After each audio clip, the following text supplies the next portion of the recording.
Over 36 years in coaching, one problem comes up again and again and again. The kind of thing that goes wrong in any organization: communication. None of us are perfect at communication, and sometimes it just sucks. People complain about meetings, people complain about the bosses complain about their staff, and the lack of communication or overload in communication. I want to share with you just one principle that I find explains when communication goes wrong. That's we need to match the outcome with our intention. You need to have a clear intention for your communication at the beginning, just like I have here. You need to then check to see if it's had the impact that you wanted it to have. And if it hasn't, it may be one of two things. One is, what's the relationship like? If you don't know me, or you don't trust me, you're going to be listening to me in a very different way to if you know me and trust me and think I've got something worth saying.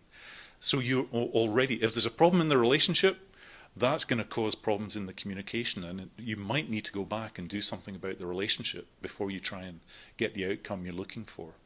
The other thing, and this is probably even more common, is the emotional state of the people that are involved. If somebody's bored or distracted or upset or angry, and they're not in a condition to listen, then there's no point in trying to tell them anything or to communicate with them. Similarly, if you're upset and angry or bored or distracted, you're not going to be communicating really effectively either. So sometimes you just need to say to somebody, there is something here we need to talk about. And right now is not the time to do it. When can we do that? Manage the emotional state so that you communicate when you're calm, when you're both ready to listen and to have an open mind about what you're discussing. That applies to feedback on staff performance. It applies in a networking event when you're trying to communicate with somebody you've never met before. You need to be clear about your intention. You need to get an outcome. Just handing somebody a business card or a leaflet and expecting them to do something with it, you're not going to get an outcome. Well, you'll get an outcome, it'll go in the bin. Think about the right way to communicate. Build the relationship.